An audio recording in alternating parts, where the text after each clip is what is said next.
Certo. Boa noite.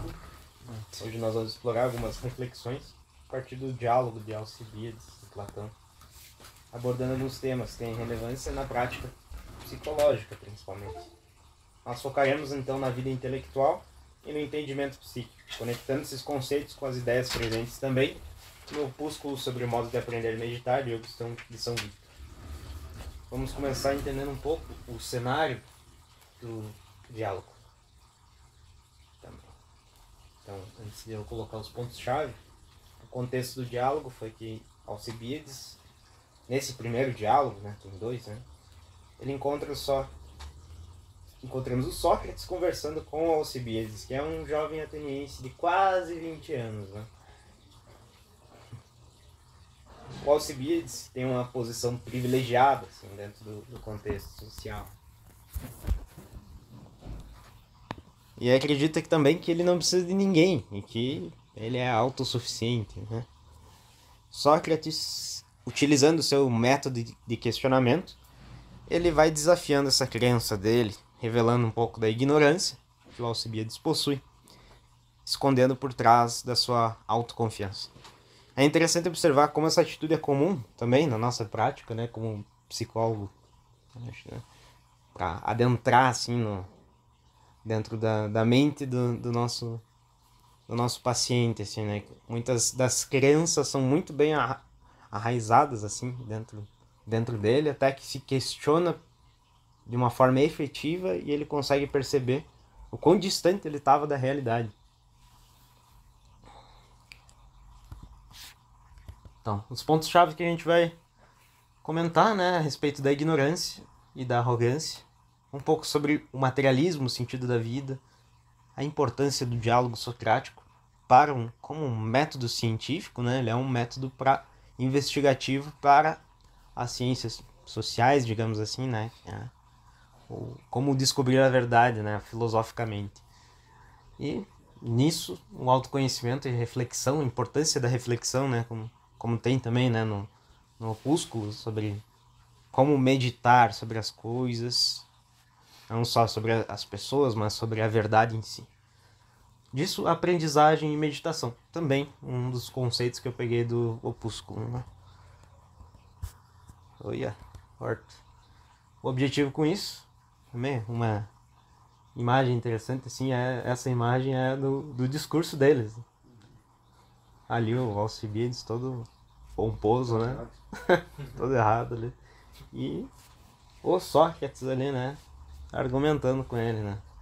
Ali atrás, eu acho que é uma alegoria, assim, ao conhecimento, né? De estar junto dele. Uma musa seria. É. Então, como eu já falei, sobre o objetivo, ele é explorar um pouco do diálogo. Nós lemos sobre o Sócrates e Alcibíades com foco um pouco na vida intelectual, no entendimento psíquico, como isso pode auxiliar a gente, utilizando alguns insights do opúsculo sobre o modo de aprender e meditar.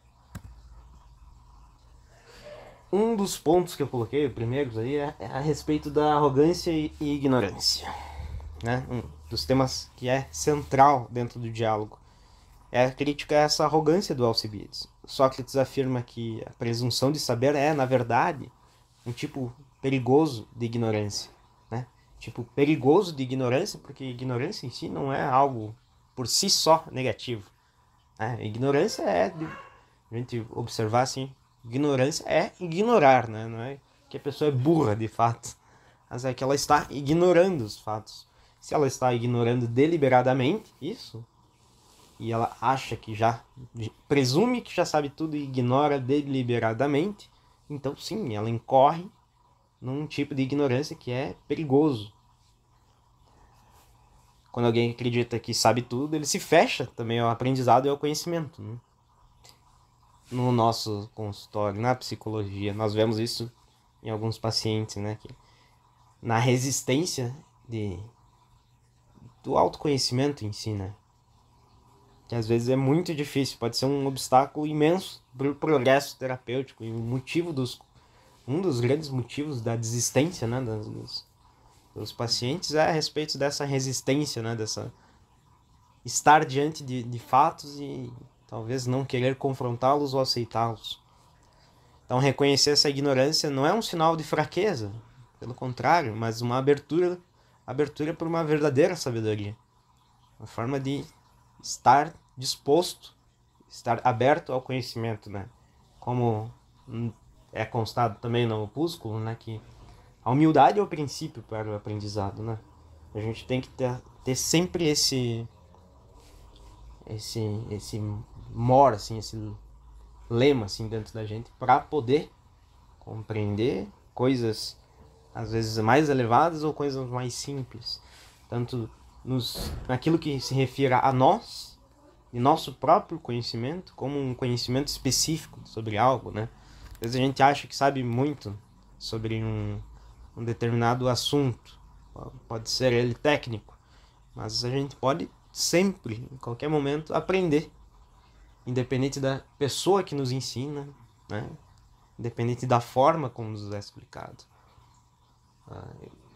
Por que da forma, né? Porque não é necessário que se tenha uma aula magnífica, que se tenha a melhor forma de instrução possível, que tu tenha que fazer um mestrado em Roma e só lá tu vai ter o conhecimento, né? Ou trazendo para a realidade, né, das pessoas ali, do povo, tu tem que pagar um... Não, o que é que os pessoal fazem lá dos coach lá? É, tipo um treinamento, e daí tu tem que ir, sei lá, para um resort em Las Vegas. Subir um monte, né? E só nesse momento tu vai ter um conhecimento sobre as coisas. Não. O conhecimento pode ser aprendido em qualquer momento, em qualquer lugar, por qualquer pessoa, né? Às vezes não de uma forma, né, direta, assim. Às vezes o conhecimento nos vem.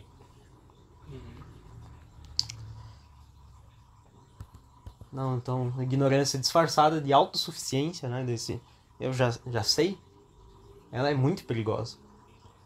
Na psicologia, essa presunção de saber, ela impede o conhecimento e o desenvolvimento.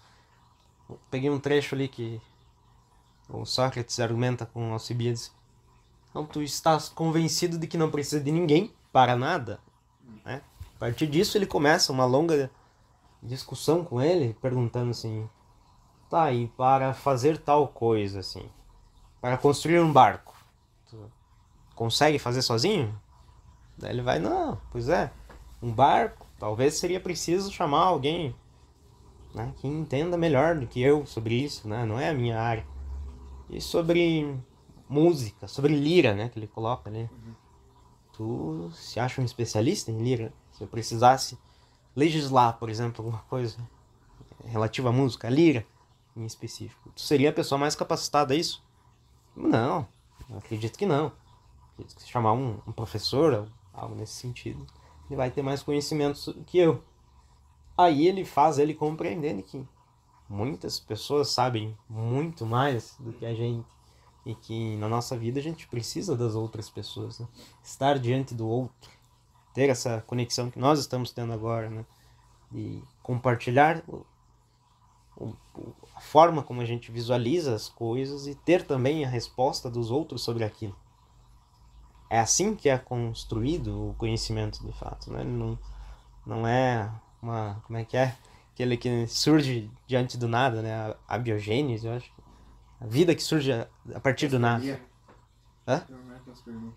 É biogênese. A biogênese, né? Então, ele precisa de elementos para ser construído. Sim.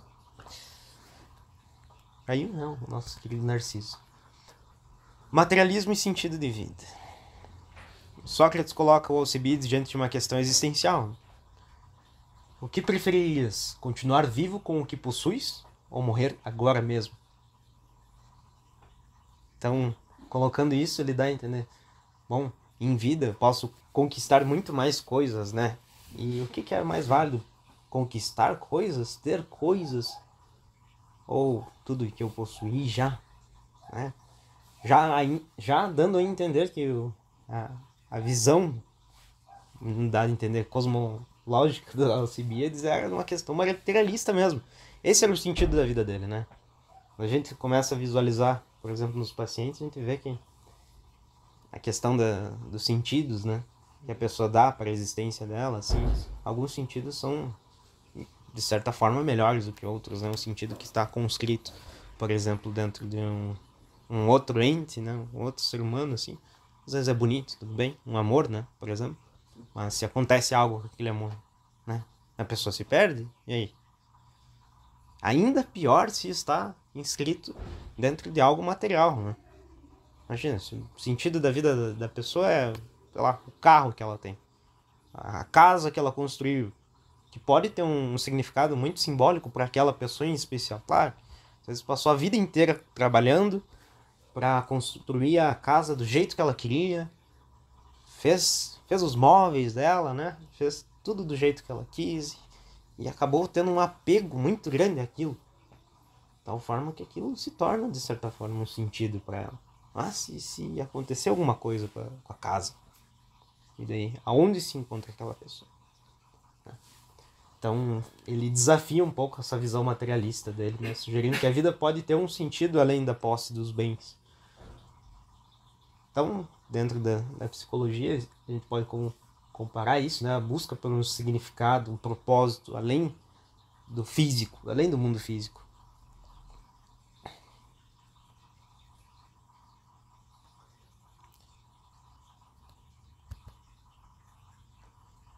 Se não me engano, também tem o Aristóteles faz, não, uma direção a respeito dos sentidos, né?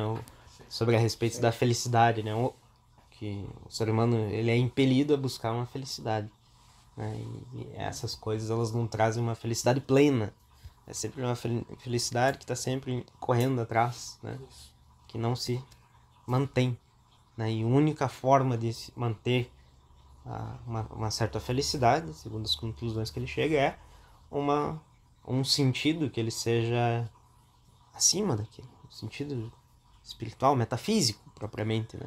Ele não tinha a visão espiritual que a gente tem hoje, né? Mas a questão metafísica daquilo é bem semelhante. Dentro disso, a importância do diálogo. Então, uma das técnicas mais marcantes do Sócrates é o diálogo. Ele utiliza perguntas para conduzir Alcibiades a reflexões mais profundas. Isso a gente está cansado de saber, né? Embora em tese seja muito fácil, na realidade às vezes é mais difícil do que a gente imagina, né? Tu saber fazer as perguntas visando o que se passa, né, naquele ser humano, né? O que ele está matutando ali, né? E tu conseguir direcionar as perguntas para que a ideia dele siga uma proporção até o fim dela, né? Tem que ter um início, meio e fim. Tem que ter uma certa destreza lógica, né? Eu acho uma coisa interessante também, que a gente possa vir a estudar mais a questão da lógica, oratória lógica, né? Isso é algo que temos que ter, né? Sempre afiados, como psicólogos. Então, o Sócrates pergunta para ele, né? Achas difícil responder a perguntas? Como de início, né? Afrontoso, assim. Que ele tava, o que tu quer conversar comigo? Que estão chamando ali. E o Sócrates demorou um pouco a vir a falar com ele, né? Ele até comenta em certo ponto ali. Eu estava um pouco ainda pensando na forma de falar contigo, né? Porque ele também era um jovem, um piazão, né?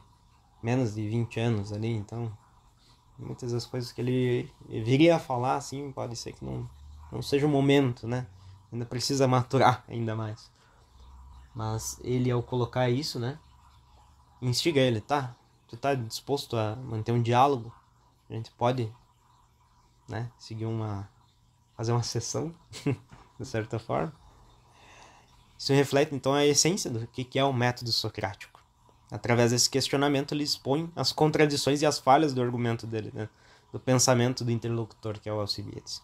Esse método de questionamento é uma parte que não dá para se isolar da psicologia, né? Em qualquer abordagem, todas as abordagens tem que ter esse método socrático bem afiado. Então, a gente incentiva os nossos pacientes a explorar suas próprias ideias e crenças para conduzir onde residem suas verdadeiras dificuldades, através desse método investigativo. Um dos pontos também que ele vem a mencionar dentro do texto, né? Vou comentar brevemente a respeito do conceito de justiça, né? Mas eu acredito como uma forma de Alcibiades visualizar que propriamente ele não sabe tanto quanto ele pensa. Justiça? Bom, pensemos nós aqui a respeito de justiça. Todos nós temos uma ideia assim, meio que já formada sobre isso, né? Justiça é fazer o que é certo, né? Justiça é fazer o que é justo.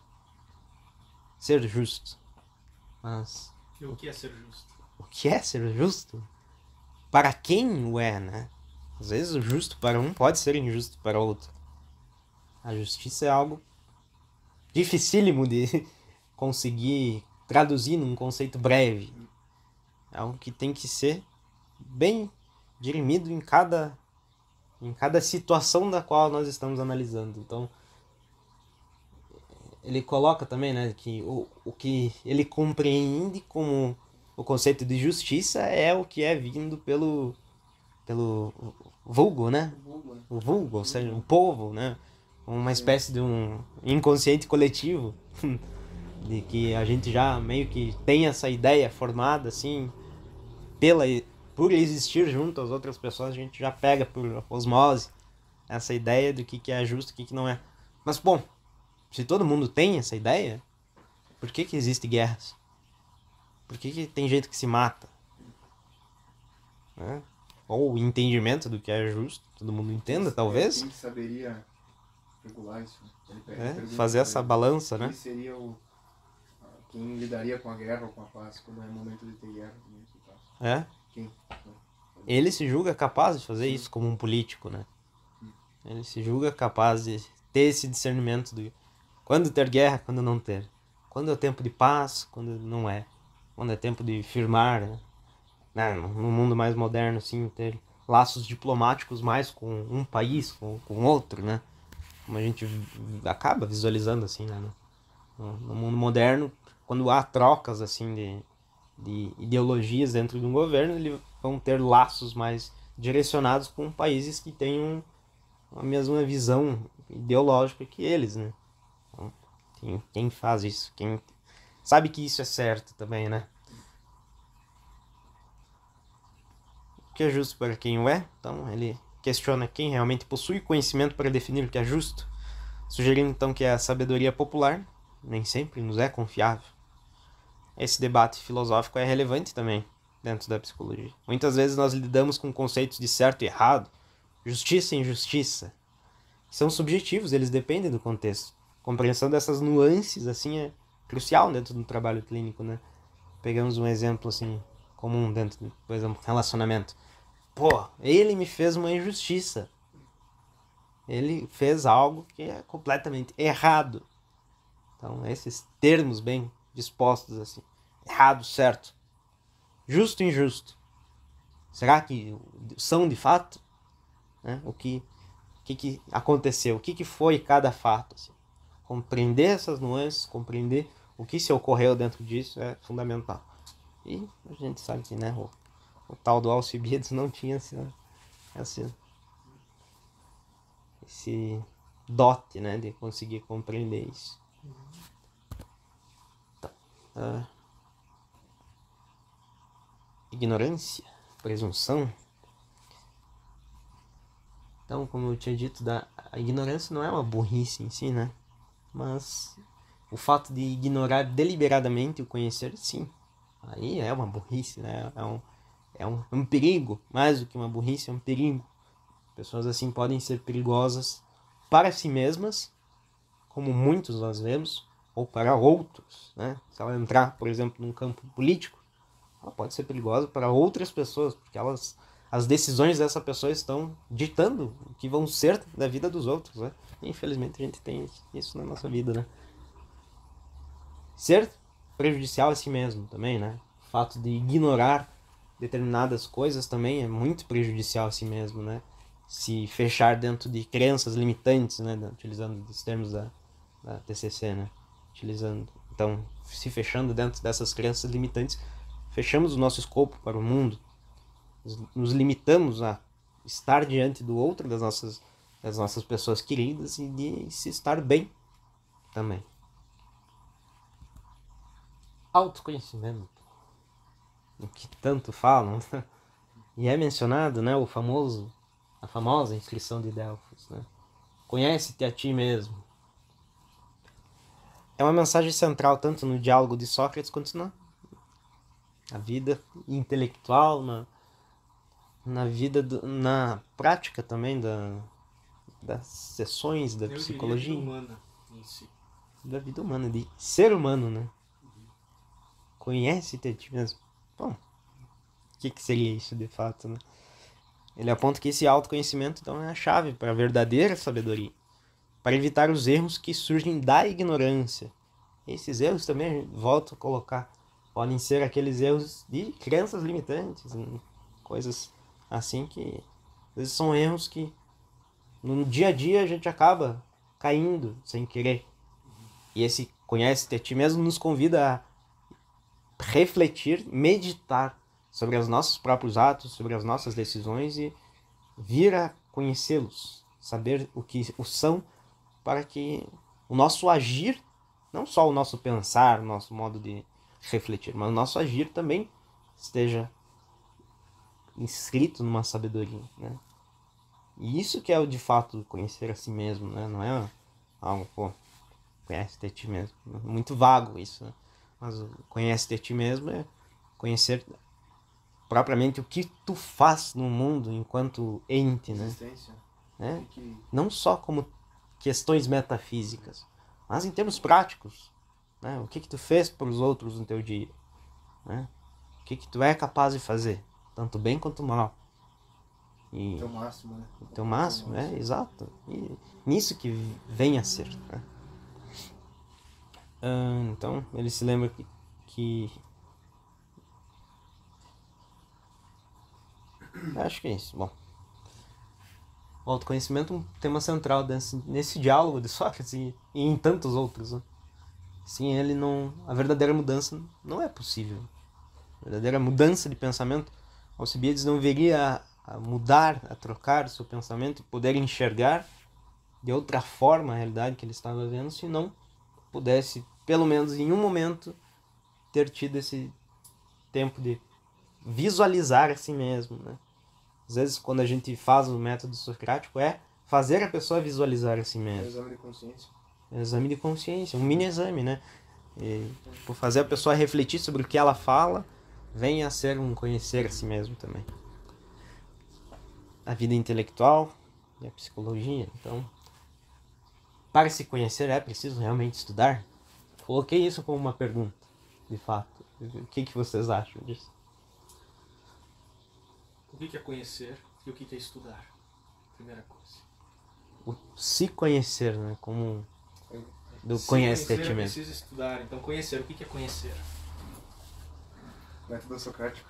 Olha lá. Porque tem uma coisa que é importante, que a gente mesmo precisa refletir sobre isso, que muitas vezes a gente coloca palavras jogadas e como se fosse um jargão já conhecido, sem compreender o que é aquilo. Perfeito. Então, o que é conhecer? O que é estudar? Né? É importantíssimo pensar o que é isso. A etimologia da palavra e o que a gente tem a falar sobre isso. Porque conhecer para uma pessoa pode ser conhecer apenas superficial. Material. Sim, vir a saber o que é. Vir a saber o que é. Aquilo eu sei que isso Beatles é uma mesa, um grupo mesa, musical. Mas eu não conheço do que é feito a mesa, a substância dela. Onde vem essa Ou maneira? pode ser a potência dela. Então, o que é conhecer? Eu acredito que ali está dizendo conhecer mais a potencialidade do que pode ser. Então, para se conhecer a potência de si mesmo. E estudar. Né? O que seria estudar? Eu acho que vem da educação clássica. Por exemplo, se eu quero conhecer, o máximo conhecimento é o caminho que eu vou alcançar se eu estudar alguma coisa. Mas ainda assim, não vai ser o máximo conhecimento. Vai ser um conhecimento ali que eu conseguir alcançar na minha vida, mas não é o conhecimento perfeito de tudo. Então eu acho que seria... para se conhecer é preciso estudar, mas no sentido clássico dessa palavra, eu acho, porque o estudar não adianta eu conhecer, eu querer conhecer as coisas se eu não conheço a mim mesmo. O que eu sou um ser humano, então eu preciso estudar o ser humano. Sim, do que eu sou capaz. Né? Eu preciso estudar para que o ser humano foi feito, para que ele precisa, por que ele precisa de conhecimento, né? Senão eu não vou conhecer nada. Sim, Então acho que essa me pergunta ela parece, que nem você falou, assim, me parece que Meio estudar jogado. está falando no sentido de uma meditação mais profunda. Exato. isso. É. Então, conhecer-se a ti mesmo no sentido de você meditar suas potencialidades, Uhum. Isso. né? Você ter uma reflexão de até que ponto você pode chegar. Então, para se conhecer é preciso estudar. Então, para você conhecer-se é necessário sentar-se consigo mesmo. Sim. Então, Isso aí. senão é uma impossibilidade aí, né? Exato. Então, É, eu digo de falar fato. assim, Então, é uma vida intelectual ativa, né? Para se buscar. É um processo ativo. Aham, exatamente. Não pode ser Precisa uma coisa ser ativo. passiva, assim, né? Eu me conheço. Ok. eu sou assim Tem de se entendeu? buscar, não precisa a pessoa parar, sentar, ler um livro. Não, parar e meditar, fazer um exame de consciência sobre os teus atos, anotar aquilo, visualizar aquilo, parar e refletir. Esse já é de certa forma, estudar, como um termo ali, né? Então, vai muito mais do que a forma simples, né? Sim. Exato. Então, aprender e meditar são processos que se complementam. E eles devem ser incorporados na nossa rotina. Para o nosso desenvolvimento pessoal e desenvolvimento profissional, né? O desenvolvimento como um ser humano, né? Que busca virtudes, mas buscar virtudes essencialmente, né? Aquele negócio de que o ser humano busca felicidade. Felicidade encontrada só poderia ser encontrada através do exercício das virtudes. E as virtudes, né, têm de ser exercidas através dessa contemplação, dessa meditação a respeito do conhecimento. Certo? Então, importância da reflexão contínua das próprias experiências também, né? Não apenas no contexto, por exemplo, terapêutico, mas parte da vida cotidiana em geral. Dito isso, da metanoia, eu acho um termo muito bonito. Ele é um termo de origem grega, ele pode ser traduzido como uma mudança da mente ou uma transformação interior. Ele foi mais utilizado assim em Jung, né? Mas com a propriedade assim dentro da psicologia analítica, assim, mas trazendo assim de uma forma geral o que significa esse termo. Ele carrega significados tanto filosóficos quanto religiosos. É frequentemente usado para descrever um processo de mudança radical na forma de pensar e viver. Essa palavra é legal porque ela busca o significado essencial do que se é almejado dentro, por exemplo, de um setting terapêutico. Tu busca metanoia com o teu paciente, tu busca uma mudança com ele, senão não faria sentido estar diante dele. Processo cognitivo. Isso é metanoia, aquele insight que muda, sabe? Que sai de velhos conceitos, sai de velhas experiências, muda completamente. Isso é possível. E isso acontece muitas vezes, né? Dentro de termos religiosos, quando a pessoa compreende de fato a fé, né? E se vai dentro dela, né? Mas no termo da vida, né? Como é bonito quando a gente tem metanoias, né? Na nossa vida, assim. Quando, por exemplo, isso me acontece às vezes, de ler um livro ou ter uma experiência, às vezes intelectual, assim, contemplar um pouco aquilo e pensar, pô, que legal, cara, sabe? Dá uma felicidade de poder ter conhecido aquilo e a partir daquilo as minhas decisões posteriores vão ser novas decisões. Serei uma pessoa diferente daquilo que eu já fui, dado essa experiência, dado essa mudança. É um divisor de águas. Isso é maravilhoso. Quando esses momentos acontecem assim, são sublimes. Então, uma das perguntas, né, que ele faz para o Alcibiades, né? Quando ele começa a visualizar que de fato ele é meio bocozão, quando ele começa a visualizar que de fato ele precisa dos outros, né? Quais os teus planos a teu próprio respeito? Pretendes continuar como estás ou aplicar-te a alguma coisa? Essa pergunta então convida a refletir sobre os nossos próprios objetivos, sobre o que realmente estamos fazendo para alcançá-los, o que vocês estão fazendo para alcançar o objetivo de vocês. Então, dentro do pensamento como vida filosófica, vida intelectual, é uma questão que é crucial. Ela envolve não só o autoconhecimento, mas também a ação dirigida, né? Não adianta só A gente ficar estudando ali, ter esses montes de livros lindos, magníficos, mas não usá-los, não agir, não fazer em movimento, né? É isso que traz a vida. É o sentido da vida. Isso, uma ação dirigida e consciente em direção a algo direcionado, algo que é um crescimento, né? Crescimento pessoal, profissional, enfim, os objetivos. Ação dirigida em rumo a um objetivo. Muito obrigado, meus queridos. E nós encerramos a nossa jornada de hoje.